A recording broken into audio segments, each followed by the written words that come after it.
बातें लीक हुई थी मीडिया में, सब लोगों को पता है। बहुत सारे हमारे जागरूक साथियों ने उस चीज को उठाया।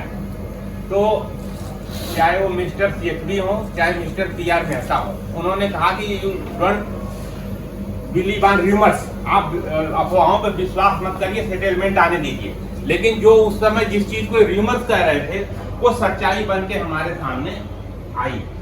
आज जब हम लोग इसका विरोध कर रहे हैं तो कह रहे हैं कि चंद लोग विरोध कर रहे हैं, लखनऊ में विरोध हो रहा है। आप इस देश की हिस्ट्री को जाइए, 1857 का जो स्वतंत्रता संग्राम हुआ था उसको उस अंग्रेजों ने क्या कहा, सिपाही म्यूटिनी कहा था। जब उस समय देश की जनता लड़ी, तो आज भी मेंबर्स लड़ रहे हैं। इसमें बहुत सारी बातें ऐसी लिखी हुई हैं। बाइपार्टाइट सेटलमेंट की कॉपी मेरे पास है और इसको हमने 3 बार पढ़ा है, एक बार नहीं। और इसमें से कुछ चीजें आप लोगों को हम पढ़ के बताएंगे। पहली चीज कि हमारी ड्यूटी सीट बढ़ा दी गई है, लेकिन उसके एवज में जैसे ऑफिसर्स को जो मेडिकल एड मिलती है उनके बेसिक के लास्ट मंथ, जैसे दिसंबर के बेसिक का 50% जनवरी में मिलती है। हमें क्या है, कभी 2000 मिलता था, 2200 हुआ, 2300, 55 हुआ, 2800 हुआ। जब तुम हमारी ड्यूटी सीट बढ़ा रहे हो, हमारे काम का दबाव बढ़ा रहे हो, तो हमारी मेडिकल एड भी बढ़ाओ। लेकिन उसमें इन्होंने कोई ध्यान नहीं दिया। उसके अलावा एक सबसे बहुत सीरियस चीज, इसको मैं पढ़ रहा हूँ, आप लोग पढ़िए, सुनिए। As provided in clause number 13.4 dated 1966 provision will be put in place. मतलब कि एक नया प्रोविजन किया जाएगा जिसके हिसाब से reason for refusal or postpone of leave by the management, मतलब आपकी कोई भी लीव होगी उसको मैनेजमेंट पोस्टपोन कर सकता है, रिफ्यूज कर सकता है। मतलब आपको कल आपके घर में इमरजेंसी है, आप बोलोगे कि मुझे छुट्टी जाना है, वो बोलेंगे नहीं जाना है, उनको पावर दे दिया, उन्होंने आपको भेज दिया, आप इमरजेंसी कैजुअल। इसमें कोई नहीं मेंशन है कि ये प्रिविलेज लीव पे लागू होगा, सिक लीव पे लागू होगा, ये ऐसा कोई मेंशन नहीं। इन्होंने साफ लिखा लीव, लीव मतलब हर टाइप ऑफ लीव। तो कल को आपकी छुट्टी पे भी संकट डाल दिया है। नहीं, सीएल भी पहले ऐसा नहीं था, अब सीएल जो है पहले से ही आपको जो है अप्रूव करा के जाना है। तो बात तो वही हो गई, वो अप्रूव ही नहीं करेगा, बात खत्म हो गई। ये सीएल पे भी एप्लीकेबल है। हाँ।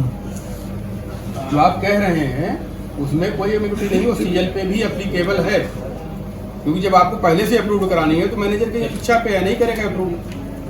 और आगे आइए, एक चीज जो है, पुराने लोगों को पेंशन मिलती थी, नए लोगों को क्या है, एनपीएस में हम लोग का बढ़ रही है। एनपीएस में क्या है, पहले कंट्रीब्यूशन 10% का, आज 14%। हम लोग तो खुश होते हैं कि हम 14% हमारे लिए गवर्नमेंट दे रही है, बैंक दे रहा है, हमारा एम्प्लॉयर बैंक है। लेकिन इसमें होता क्या है, जो 14% देता है उस 10% ही टैक्स फ्री है, 4% जो हमारे लिए बैंक देता है उस पर हमसे टैक्स लेता है। सेंट्रल गवर्नमेंट एम्प्लॉइज को ऐसा नहीं है, उनका जो 14% है, 14 का 14% एग्जम्प्टेड है। अगर आपको मान लीजिए आपका ये 4% साल भर में 30,000 40,000 बन गया, 30% के स्लैब में हो, तो उसमें आपने 10,000 तो अपनी जेब से गंवा दिया। लेकिन इस चीज को कहीं भी इन्होंने बाइपार्टाइट में समझा, ये कह रहे हैं कि हमने बहुत बड़ा हाइक करवा दिया। अरे हाइक करवा दिया कि तुमने कहीं जिस चीज पे टैक्स सेंट्रल गवर्नमेंट की इम्प्लाई ले रहे हैं वहां तुम नहीं दे पाए हो। ये इसी के प्रोविजन में 38 नंबर पे लिखा हुआ है, आप लोग बाइपार्टाइट में देख सकते हैं। और आइए, आपको कैसे इन लोगों ने बेचा उनके हाथों में, मैनेजमेंट के हाथों में। इनकी वर्डिंग जरा देखिए, all India bank employees association, national confederation of bank employees, bank employees federation, Indian national organisation bank worker and Indian national bank employees federation on behalf of workman agreed that during the operation of the settlement, word को समझिए, during the operation मतलब जब ये settlement लागू होगा, क्रियान्वित होगा, the workman will not for any reason whatsoever, किसी भी कारणवश, raise any demand of any nature, किसी तरह की कोई डिमांड आप नहीं कर सकते। क्यों? In the bank respect of matter, कैसा, मॉनेटरी या अदरवाइज, मतलब मॉनेटरी मैटर पे भी, डिसिप्लिनरी मैटर पे भी, किसी भी मैटर पे इनके पैटाइट के खिलाफ जाके आप नहीं जा सकते, covered by this memorandum of settlement. तो इसको अगर गुलामी लिखाना नहीं कहेंगे तो फिर गुलामी किसको कहेंगे? मतलब आपको विरोध करने का, आपको कोर्ट में जाने का, आपको इनकी बातों के खिलाफ जाने का हक इन लोगों ने पूरी तरह से छीन लिया है। इन्होंने पैसे खा के हो चाहे किसी तरह से भी हो, इन नेताओं ने हम कर्मचारी हो जो नौकरी कर रहे हो उनको 10 साल के रिटायर्ड लोगों ने बेच दिया है मैनेजमेंट के आगे। इतनी अंग्रेजी हर हम सभी कर्मचारियों को समझ में आती है। इसकी वर्डिंग तो आप जाइए कि कितनी खतरनाक वर्डिंग लिखी हुई है।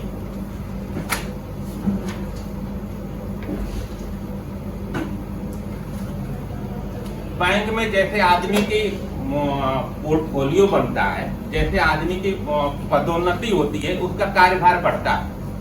इसमें रिवर्स ऑर्डर है।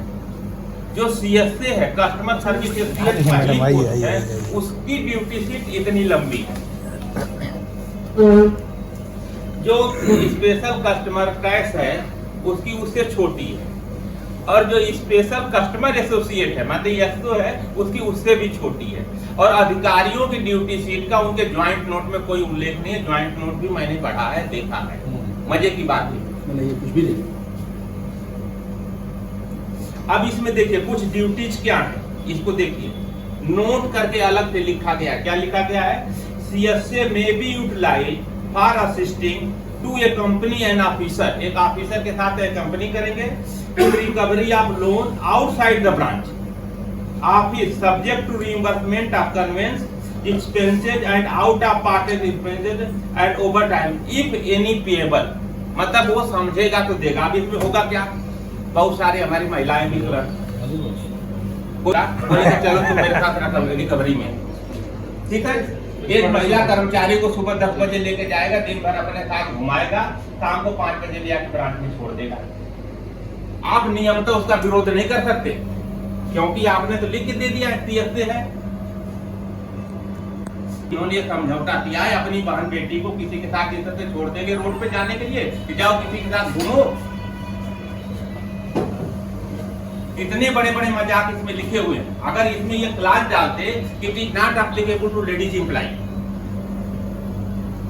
हम कह रहे हैं आप किसी जेंट्स क्लर्क को लेकर जहां मर्जी वहां जाइए। इनमें इस क्लास में इस बात का कहीं उल्लेख नहीं कि ये मेल एम्प्लॉय, फीमेल एम्प्लॉय या बोथ सबके लिए एम्प्लॉय। क्या पीआर में आता है या मिस्टर सीएचबी के घर की कोई औरत को कहेंगे कि मैनेजर के साथ तुम दिन भर इधर उधर घुमाओ? तो उनकी बहन बेटी है, और जो किसी और की बहन बेटी बैंक में क्लर्क के रूप में काम कर रही है वो बहन बेटी नहीं है। कल को किसी महिला के साथ दुर्व्यवहार होता है, कोई मैनेजर करता है, तो उसका जिम्मेवार कौन होगा? Will he take responsibility? Same same same same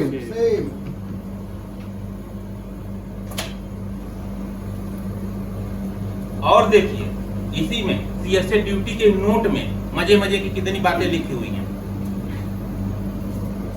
bank में involve proper guideline for selecting staff for this exclusive marketing work based defined criteria. ये exclusive marketing work based defined criteria का मतलब क्या है? जैसे प्राइवेट बैंकों में लड़कियों को रखा हुआ है कि तुम फला कस्टमर के यहाँ चली जाओ, उससे चेक साइन करा के ले आओ, फला पार्टी के पास चले जाओ, उससे ये बिजनेस लेके आ जाओ। इस तरह से महिला एक कर्मचारी या पुरुष कर्मचारियों को भी भेजा जाएगा। मार्केटिंग के नाम पे आपको बोला जाएगा कि बाद में आके अपने सीट का काम करना, पहले यहाँ चले जाओ, पहले वहां चले जाओ। आप एक बैंक के क्लर्क के लिए आज के पहले के किसी भी सेटलमेंट में था तो बैंक के क्लर्क की ड्यूटी 10 से 5 की थी और बैंक के शाखा के अंदर थी। आपको शाखा के अंदर से इन्होंने रोड पे ले आ दिया। Now you are not clerk, you are vacant call. अंग्रेजी में वेकेंट कॉल कहते हैं पालतू कुत्ते को, जो कि आया इधर आओ उधर आओ, ए भाग भाग भाग उधर जाओ। तो वो उस हालत में इन लोगों ने कर दिया।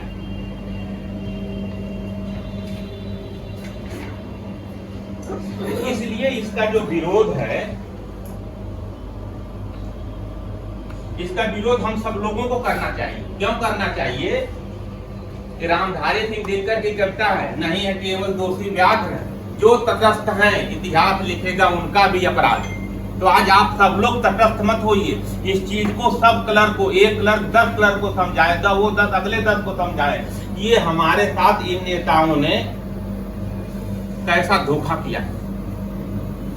इनको आज के शाखा में काम करने में 10 साल पहले जो शाखाओं में काम होता है उसमें बहुत अंतर है। अब जैसे अवसर देख कह रहे हैं कि काम घट रहा है, पीएनबी के अंदर अगर 2 दिन के बाद खुलता है तो ट्रांजैक्शन पहुंच जाता है 16 लाख 17 लाख। आप लोग यह नंबर देखते होंगे हमारे पीएनबी वाले भाई, 16 लाख 17 लाख ट्रांजैक्शन पहुंचने का मतलब कि ट्रांजैक्शन में क्या मेंशन रहता है, सिर्फ रिसीट रहती है, पेमेंट रहता है, एनईएफटी आरटीजीएस, इसी तरह के जो मेन काम इंटर स्टेज के क्लियर करके। पीएनबी में क्लर्क कितने हैं भाई? अधिक से अधिक 30,000। सभी स्टाफ मिलाकर के स्ट्रेंथ जो 40,000 के लगभग है, 60,000 अधिकारी है, टोटल 1 लाख पीएनबी के 30,000 लोग, उसमें से 25% छुट्टी भी रहते हैं। अगर एक्चुअल वर्कर देखा जाए तो 20,000 लोग 16 लाख ट्रांजैक्शन एक दिन में कर रहे हैं। कौन सा काम कम हो रहा है, कौन सा भविष्य का काम कम हो रहा है? अगर इनकी एक आर्गुमेंट है कि अगर हम आपका काम नहीं बढ़ाते तो आपकी नौकरी खतरे पे। पूरे all across the bank 10 lakh employee है, जिसमें मोर देन 4 लाख क्लर्क है। क्या कोई गवर्नमेंट आके 4 लाख लोगों की नौकरी खा जाएगी? हकीकत बात यह है कि इन्होंने खूब जम के पैसे खाए हैं, चाहे अपना जमीर बेचा है, और उस बेचने के चक्कर में हम सब लोगों को मैनेजमेंट के हाथ में गिरवी कर दिया। CHV शर्म करो, CHV शर्म करो, PR मेहता होश में आओ, PR मेहता होश में आओ। तो ये जो AIBX जो है, all India bank ex serviceman bank employees federation है, इन्होंने क्विट यूनियन मूवमेंट चलाया है अक्रॉस द बैंक। आप सब लोग उसको सपोर्ट करिए। जो यूनियन, जैसे लखनऊ में एक प्रोग्रेसिव यूनियन है, वो जो है इसके फायदे समझा रही है कि हेपेटाइट के फायदे के LIC टाइप के मरने के बाद 2 करोड़ मिलेगा। ठीक है, अरे जिंदा रहने पे तुम हम जिंदा रहने के लिए नौकरी कर रहे हैं, मरने के लिए नहीं कर रहे हैं। नौकरी खत्म होने के फायदे समझा रहे हैं, नौकरी करने का नुकसान नहीं बता रहे हैं। तो ऐसे यूनियनों से नाता तोड़िए जो इस बाइपाटाइट को जो है ये कर रहे हैं। अब देखिए, जो इन लोगों ने फायदे बताए हैं, अब हमारे जो भी साथी हैं जिन्होंने इस पे होमवर्क किया है, अब इन लोगों से ये अनुरोध करेंगे कि इनकी आर्गुमेंट्स को काउंटर करिए, ताकि ये लोगों के समझ में आए कि सही क्या है, गलत क्या है। ठीक है, जय हिंद, जय भारत। पकड़े यूनियन भी वही चीज करेगी, क्योंकि जो आदमी आपके अपने ईमान के समझौता करके आ सकता है, कुछ भी कर सकता है आपके साथ। तो एक तो ये चीजें बढ़ जाएंगी। दूसरा, लोगों का एक ये दिख रहा था कि कुछ नए, अभी देखिए यहाँ बहुत कम नए बच्चे हैं, नए बैंकर, लेकिन उनके दिमाग में बैठा हुआ है कि हम तो प्रमोशन ले लेंगे और हम निकल जाएंगे। भाई जब सारे काम क्लर्क कर देंगे तो प्रमोशन क्यों मिलेगा आपको? वैकेंसी क्यों क्रिएट की जाएगी? ऑफिसर्स क्यों भर्ती किए जाएंगे? करेगी ही नहीं बैंक। जब उनसे बाहर का, बैंक के बाहर का जॉब लेना है तो उनको भर्ती क्यों करेंगे? वो तो सफिशिएंट है पहले उस काम के लिए। ब्रांच में जो सारे काम आप कर दोगे तो बैंक भर्ती क्यों करेगा आपको? मतलब ऑफिसर्स को। जब ऑफिसर्स भर्ती नहीं होंगे तो आप ऑफिसर्स बन ही नहीं सकते, क्योंकि वो दोनों का रेशियो होता है ना। आपको प्रमोशन तो तभी मिलेगा जब वैकेंसी क्रिएट होगी। जब वैकेंसी ही नहीं क्रिएट होगी तो प्रमोशन किस बात का आपको? तो ये अगर किसी के दिमाग में बैठा हुआ है कि मैं 2-4 साल नौकरी करके प्रमोशन लेके और किनारे खिसक लूंगा, तो ये आदमी भूल जाए। हो सकता है 2-4% को फायदा मिल जाए, बाकी सब यहीं रह जाओगे। तो ये चीजें भी लगभग आपके बांध दिए गए हैं, ये भी नहीं होने वाला है। दूसरा तरीका जो हमने सोचा है कि एक तो ये हो गया कि भाई ठीक है, आप यूनियन जो लोग छोड़ना चाहें, देखिए किसी को जबरदस्ती नहीं है, लेकिन ये आग्रह किया जा सकता है कि यूनियन छोड़िए, तो ही जाके इनके दिमाग में ये आएगा। छोड़ने से चीजें खत्म नहीं होगी, एक मैसेज देने के लिए देखिए आप मैसेज देने हमें उससे बचना है, मेन टारगेट तो ये है। ये तो हाँ, ये सेकेंडरी है मैं हार रहा है ना अभी। और कोई भर्ती भी नहीं होने वाली, किसी का प्रमोशन नहीं होगा। तो क्लरिकल कैडर भी सोच रहा हूँ कि हम प्रमोशन लेके आगे बढ़ जाएंगे, तो नहीं होने वाला, क्योंकि जरूरत ही नहीं रहेगी। सारा काम क्लरिकल कर रहे हैं, अफसर की भर्ती नहीं होगी, प्रमोशन नहीं होगा। दूसरी बात यह है कि नेता जो है अपने तरीके से समझाने का प्रयास कर रहे हैं, जो भी आपको समझाने का प्रयास कर रहे हैं वो यही कर रहे हैं कि चीजें ये हुई है, गलत भी मान रहे हैं वो, लेकिन बोल रहे हैं लागू नहीं होगा, ये घबराओ नहीं, 100% लागू होगा। कैसे मान लेंगे लागू नहीं होगा भाई? तो धीरे धीरे बनाते 46 ड्यूटी बढ़ाई गई है। कल हमारी मीटिंग थी हमारे यूनियन की, 46 ड्यूटी बढ़ाई गई है, 46 हमने 46 ड्यूटी कोट किया कि ये बढ़ाई गई है, ये हम 46 ड्यूटी बढ़ाई गई और ये कैसे इसको कॉप अप करेंगे, और अफसरों की क्या ड्यूटी अब बची है, हमने उनसे सवाल किया था। मैं बोला कि ड्यूटी बढ़ाने से कोई दिक्कत नहीं है, आपका पासिंग पावर पहले भी इतना था, आप करते नहीं थे, कोई मतलब नहीं। जैसे यूनियन बैंक में आपके यहाँ टोकन सिस्टम नहीं है, वो है ना हेड कैशियर, टोकन सिस्टम नहीं है, लेकिन जो है पासिंग भी नहीं हेड कैशियर जो है वो हेड कैशियर साहब तो ये ठीक है। पहली बात तो ये हम लोग यही एक मौका है, हम लोग इस चीज को रिवर्स कर सकते हैं। और टेक्निकल चीजें जो कह रहे हैं, टेक्निकल चीजें हमको फाइंड आउट करनी है। हम लोग सब चीज के लिए नहीं लड़ सकते, पूरा बायोपेटेंट के लिए नहीं लड़ सकते। टेक्निकल चीज एक पहली चीज मैं बताता हूँ, आप लोग ये डिस्कस कर रहे थे 4I कॉन्सेप्ट। 4I कॉन्सेप्ट है क्यों बताइए पहले। वैसे कि 50,000 का चेक गलती से पास ना हो जाए, इसलिए है क्या ना, 50,000 का चेक गलती से किसी से पास हो जाए, इसलिए 4I कॉन्सेप्ट है ही नहीं। वो केवल फ्रॉड के लिए है, इंडिविजुअल फ्रॉड ना करने पाए, इंडिविजुअल लेवल पे फ्रॉड ना होने पाए। इस बात को हम लोग उठाएंगे। आप आरबीआई की साइट पे जाइए, वहां देखिए 4I कॉन्सेप्ट केवल कैश ट्रांजेक्शन के लिए नहीं है, लोन में भी एक आदमी लोन नहीं पास कर सकता, 2 लोग चाहिए, वो उसको वो एंट्री करेगा, वो उसको वेरीफाई करेगा, जाएगा। 4I कॉन्सेप्ट का मतलब केवल यही है कि फ्रॉड ना हो। आप एक बंदे को 50,000 की पावर दे रहे हो, 2 लोगों को मिलकर दे रहे हो, 1 लाख की पावर दे रहे हो, फ्रॉड होगा कि नहीं होगा? कितने फ्रॉड पहले हुए हैं, पकड़े गए हैं। इस बात को हमको लेके आना है टेक्निकली कि फ्रॉड हो जाएंगे, लेकिन हमको टेक्निकल पॉइंट पे ही लड़ना है। बिल्कुल बिल्कुल सही। टेक्निकल और किसी पॉइंट पे नहीं लड़ सकते भाई। अपना बायोपेटेंट सोल्यूशन मतलब पूरा बायोपेटेंट खराब नहीं है, हमको टेक्निकल पॉइंट पे लड़ना है। कुछ चीजें जो हैं उसके टेक्निकल पॉइंट हमको निकालने हैं। जहां तक मैंने देखा कि मेकर एंड चेकर जो चीजें हैं, मेकर चेकर का मतलब क्या है? एक आदमी की एंट्री करेगा, एक आदमी पास करेगा, ये चीज है ना। मैं केवल मेरे सब लोगों ने जितना कुछ बोल दिया है, मैं इससे ज्यादा नहीं बोलना चाहता। यही एक 2 पॉइंट, यही एक पॉइंट है, यही एक जगह है। और दूसरी बात हम लोग को टेक्निकल चीजें निकालनी है। उसके लिए क्या करना पड़ेगा? केवल राजशेखर जी ना पढ़े तो बायोपेटेंट को हमको सबको पढ़ना है और टेक्निकल चीजें निकालनी है। मैं सबसे बात कर रहा हूँ, सब लोग कुछ ना कुछ टेक्निकल चीजें निकाल रहे हैं और हमको टेक्निकल चीजें निकाल करके अब कंबाइंड होना है, वो चीजों को आगे ले जाना है, तभी हम लोग लड़ पाएंगे। नहीं तो लड़ने का कोई तरीका नहीं है। जो लोग साइन करके आए वो तो यही बोल रहे हैं हमने पढ़ाई नहीं, मानते हैं? जो लोग साइन करके आए हमने पढ़ाई नहीं, वो तो ये बोल रहे हैं मिला ही नहीं, पढ़ने के लिए नहीं मिला। और हम लोग इतना ही कहना चाहता हूँ, टाइम ज्यादा हो रहा है, बाकी लोग अपनी बात कहें। बहुत बढ़िया बहुत बढ़िया।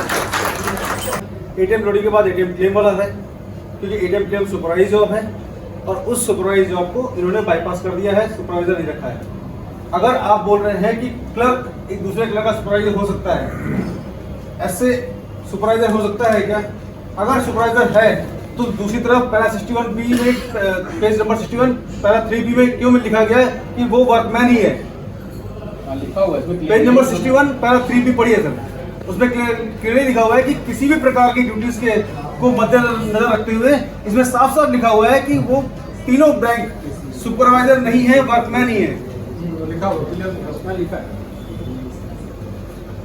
रिव्यू स्क्रूटनी करने के लिए केवल रिव्यू के लिए करेंगे, बाकी चीजें नहीं कर सकते। सेटलमेंट को आप चैलेंज नहीं कर सकते। ड्यूटीज को ड्यूटीज को लीगल पॉइंट क्लियर कर दूं आप लोगों को। जो होता है, एक होता है डिसीजन या डिक्री होती है, एक होता है सेटलमेंट या समझौता। हमेशा किसी भी कोर्ट में निर्णय को चैलेंज किया जाता है, समझौते पर रिव्यू जुडिशियल रिव्यू जल्दी होता नहीं है, क्योंकि सेटलमेंट हमेशा म्यूचुअल होता है, 2 पार्टीज के बीच में होता है। तो इसलिए इसका लीगल इम्प्लीकेशन कोई बहुत बढ़िया कोर्ट का वकील ही डिस्कस करके बता सकता है, हम अपने इस, क्योंकि ये अलग चीज है। ये समझौता 2 लोगों ने मिलकर तय कर लिया है, एक पार्टी IBA, एक पार्टी वर्कमैन यूनियन, कि हमारे वर्कमैन, हमने तो उनको चुन के दे दिया, वो हमारे रिप्रेजेंटेटिव बन के, जैसे मान लीजिए हमने संसद पे सांसदों को भेज दिया, लेकिन सांसद जो कानून बनाएंगे वो हमारे पर बाइंडिंग है, क्योंकि वो हमारे द्वारा चुने गए थे। जो नेता है वो हमारे द्वारा चुने गए हैं और उन्होंने IBA के साथ एक समझौता साइन किया है, ये कोई निर्णय नहीं है, ये समझौता दोनों पार्टी इस पे एग्री किए हैं। जो ये तर्क दे रहा है, झूठ बोल रहा है कि मैंने बिना पढ़े साइन किए हैं, तो उसने साइन कर दिया, इसका मतलब लीगली ही इज कंसेंटेड, वो दे दिया कंसेंट, और क्या? उसका डिसकंसेंट नहीं माना जाएगा। वो तो अपनी स्किन बचाने के लिए आप झूठ बोला कि मैंने तो बिना पढ़े साइन कर दिया। सर कॉन्ट्रैक्ट एक्ट में बहुत सारी ऐसी चीजें हैं जो हम एक अच्छे लॉयर से बात